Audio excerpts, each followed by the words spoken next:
Good morning friends. आज मैं बात करूंगी पेप्टिक अल्सर के बारे में। पेप्टिक अल्सर एक बहुत ही कॉमन प्रॉब्लम है। जब हम पेप्टिक अल्सर की बात करते हैं तो हम गैस्ट्रिक अल्सर और ड्यूडेनल अल्सर दोनों की बात करते हैं। ये दोनों ही पेप्टिक अल्सर की कैटेगरी में आते हैं। गैस्ट्रिक अल्सर स्टमक में होता है। ये फूड पाइप के बाद इंटेस्टाइन का हिस्सा होता है जहाँ फूड स्टोर होता है। जब स्टमक के अंदरूनी लेयर, जिसको कि म्यूकोसा कहते हैं, अगर वहाँ घाव बन जाए, अल्सर बन जाए, तो उस कंडीशन को गैस्ट्रिक अल्सर कहते हैं। अगर सेम कंडीशन ड्यूडेनम में हो, जो कि छोटी आंत का पहला हिस्सा होता है, तो उसे ड्यूडेनल अल्सर कहते हैं। अब जानते हैं पेप्टिक अल्सर कैसे होता है। पेप्टिक अल्सर का मुख्य कारण ज़्यादा मात्रा में एसिड बनना, चाहे ट्रिगर कुछ भी हो, कारण कुछ भी हो। हमारी जो खाने की थैली होती है उसमें एसिड हमेशा बनता है। इवन जब बच्चा पैदा लेता है तब भी उसके पेट में एसिड बनता है ताकि वो जो दूध पिए उसका डाइजेशन हो सके। हमारी खाने की थैली की जो लाइनिंग होती है उस पर म्यूकस की कोटिंग होती है, जिससे हमारा ही एसिड हमारे खाने की थैली को डैमेज ना कर पाए। लेकिन कुछ ऐसा हो जाए कि एसिड ज़्यादा मात्रा में बनने लगे या फिर प्रोटेक्टिव लेयर कम हो जाए, तो इस बैलेंस के गड़बड़ होने से एसिड जो है वो खाने की थैली की लाइनिंग को डैमेज करता है और अल्सर जैसी समस्या उत्पन्न होती है और पेप्टिक अल्सर की शुरुआत होती है। 1980 से पहले ऐसी मान्यता थी कि ज़्यादा स्ट्रेस लेने, तीखा मसालेदार खाना खाने, ऑयली स्पाइसी फूड खाने, मैदे से बना हुआ फूड खाने, अल्कोहल का सेवन करने या ज़्यादा चाय कॉफ़ी का सेवन करने से एसिड का सिक्रीशन बढ़ जाता है, जिसके कारण पेप्टिक अल्सर होता है।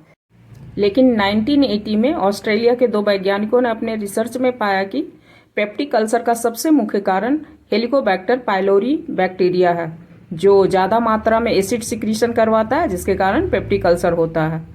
इस बैक्टीरिया का इन्फेक्शन क्लोज कांटेक्ट में आने से फैलता है, जैसे किसिंग, एक साथ खाना खाने या खाने और पीने के पानी में हाइजीन मेंटेन नहीं करने के कारण यह इन्फेक्शन फैलता है। इसलिए कई लोगों को इस बैक्टीरिया का इन्फेक्शन बचपन में ही हो जाता है।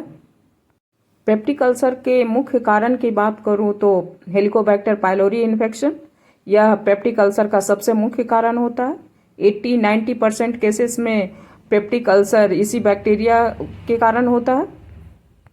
इसके अलावा पेन किलर यानी non steroidal anti inflammatory drug जैसे आइब्रूफेन, डेक्लोफेनेक, एसिक्लोफेनेक, ये हमारे खाने की थैली की लाइनिंग को डैमेज करता है, जो कि हमारे खाने की थैली का प्रोटेक्टिव लेयर होता है और इस पर म्यूकस की कोटिंग होती है। इसलिए ज़्यादा मात्रा में पेन किलर लेना भी पेप्टिक अल्सर का कारण होता है।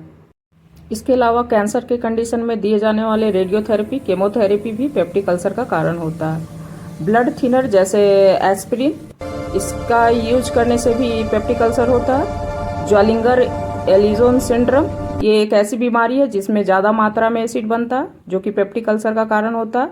अदर इन्फेक्शन, कुछ वायरल इन्फेक्शन के कंडीशन में भी पेप्टिक अल्सर हो सकता है।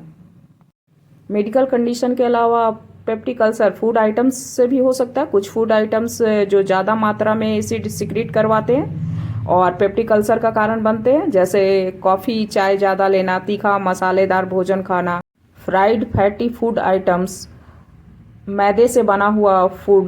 इसके अलावा अल्कोहल, टोबैको, स्मोकिंग, ये सब हमारे जो गैस्ट्रोइंटेस्टाइनल सिस्टम है उसमें इरिटेशन पैदा करते हैं, स्वेलिंग पैदा करते हैं, और जहाँ पहले से अल्सर डेवलप हो वहाँ ये कॉम्प्लिकेशन बढ़ा देते हैं, जिससे अल्सर का परफोरेशन हो सकता है, यानी अल्सर फट सकता है। इसके अलावा ज़्यादा स्ट्रेस लेने के कारण भी एसिड का सिक्रीशन बढ़ जाता है और पेप्टिक अल्सर का कारण बन सकता है। सिम्टम्स के आधार पर गैस्ट्रिक अल्सर और ड्यूडेनल अल्सर को डिफ्रेंशिएट करना इजी नहीं होता। Gastric pain most common symptoms है दोनों कंडीशन में।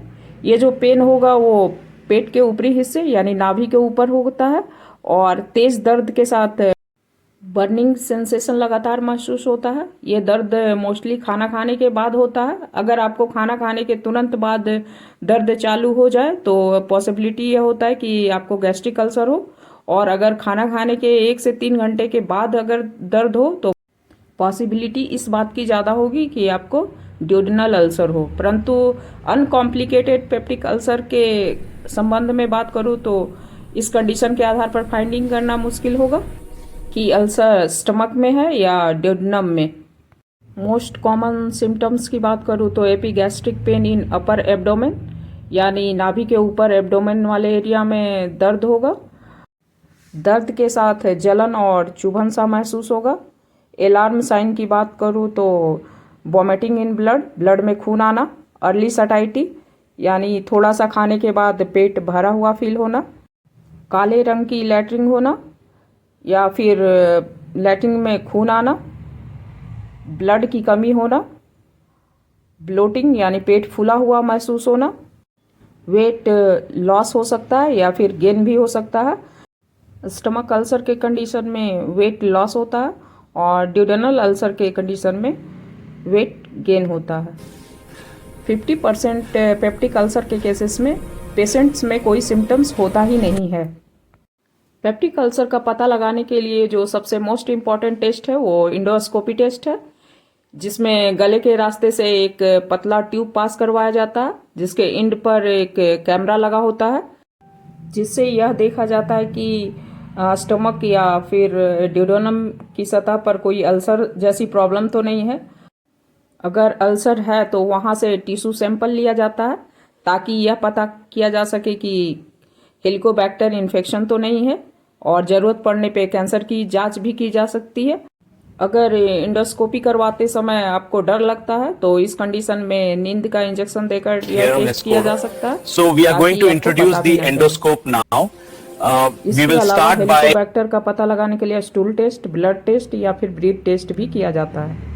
पेप्टिक अल्सर के ट्रीटमेंट में most effective medicine proton pump inhibitor होता है, जैसे ओमेप्राजोल, पेंटोप्राजोल, रेबेप्राजोल। ये खाने की थैली के अंदर एसिड को बिल्कुल कंट्रोल कर देता है, जिससे कि खाने की थैली की सतह पर जो डैमेज होता है वह धीरे धीरे ठीक होने लगता है। इसके अलावा H2 ब्लॉकर मेडिसिन जैसे रेनिटिडिन, फेमोटिडिन, जो एसिड को कंट्रोल करता है और अल्सर को हील करने में मदद करता है। इसके अलावा एंटासिड का यूज किया जाता है, जो कि एसिड को न्यूट्रलाइज करता है। पेप्टिक अल्सर के ट्रीटमेंट में एंटीबायोटिक का भी यूज किया जाता है। अगर अल्सर हेलिकोबैक्टर पाइलोरी इन्फेक्शन के कारण हो तो इसमें ट्रिपल थेरेपी दी जाती है, जिसमें 2 एंटीबायोटिक दिया जाता है, जैसे एमोक्सिसिलिन एंड क्लैरिथ्रोमाइसिन। इसके साथ कोई एक प्रोटोन पंप इनहिबिटर दिया जाता है, जो कि एसिड की मात्रा को कम करे, एसिड को सप्रेस करे, और ये एंटीबायोटिक जो है वो बैक्टीरिया के ग्रोथ को रोके और उसे किल करे। तो ये तीनों मेडिसिन यानी ट्रिपल थेरेपी लगभग 90% केसेस में पेप्टिक अल्सर को ठीक करने में काफ़ी कारगर होता है। अगर पेप्टिक अल्सर पेन किलर या non steroidal anti inflammatory drug के कारण हुआ हो तो सबसे पहले पेन किलर बंद करने की सलाह दी जाती है और प्रोटोन पंप इनहिबिटर मेडिसिन दिया जाता है, जिसके कारण एसिड सप्रेस हो जाएगा और अल्सर धीरे धीरे हील होने लगेगा। और अगर ऐसा कंडीशन हो कि पेन किलर लेना ज़रूरी हो तो उस कंडीशन में पैरासीटामोल या एसेटामिनोफेन देना चाहिए। इसके अलावा पेप्टिक अल्सर के ट्रीटमेंट में सर्जरी या ऑपरेशन की भी स्थिति हो सकती है। अगर पेशेंट को खून की उल्टी हो रही हो तो उसको इंडोस्कोपी से बंद करने की कोशिश की जाती है ताकि ब्लीडिंग बंद हो जाए। लेकिन अगर ब्लीडिंग बंद ना हो और अगर खाने की थैली या ड्यूडेनम में छेद हो जाए या परफोरेशन हो जाए तो फिर ऑपरेशन की ज़रूरत होती है। इसके अलावा कुछ कॉम्प्लिकेटेड अल्सर होते हैं, जिसके कारण अगर रास्ता ब्लॉक हो रहा हो और आउटलेट ऑब्स्ट्रक्शन डेवलप हो रहा हो तो भी ऑपरेशन की ज़रूरत पड़ती है। लोगों का हमेशा एक प्रश्न होता है कि क्या पेप्टिक अल्सर में कैंसर होता है। तो बता दें कि ड्यूडेनल अल्सर के केस में रिस्क नहीं होता है, 99.99% रिस्क नहीं होता है, पर गैस्ट्रिक अल्सर के केस में हमेशा रिस्क होता है। इसीलिए जब भी गैस्ट्रिक अल्सर होता है तो बायोप्सी ज़रूर करवाया जाता है। अब बात करते हैं कि अगर आपको पेप्टिक अल्सर हो गया हो तो आप किस तरह का फूड खाएं कि अल्सर जो है वो जल्दी हील हो जाए या फिर आप किस तरह का खाना खाएं कि आपको पेप्टिक अल्सर ना हो। सबसे पहले बात करते हैं प्रोबायोटिक फूड की, जैसे कर्ड, योगर्ट इत्यादि। इसमें गुड बैक्टीरिया होता है, ये अल्सर को बनने से रोकता है और अल्सर को ठीक होने में मदद करता है। इसके अलावा फाइबर रिच फूड्स लेना चाहिए, जैसे दलिया, ओट्स, एप्पल, पियर्स इत्यादि। ये खाने की थैली में एसिड के प्रोडक्शन को कम करता है। विटामिन ए रिच फूड्स लेना चाहिए, जैसे स्वीट पोटैटो, कैरेट, स्पिनच इत्यादि। एंटीऑक्सीडेंट फूड लेना चाहिए, जैसे berries, green leafy vegetables, colourful vegetables, nuts, seeds, whole grains, dark chocolate, green tea इत्यादि।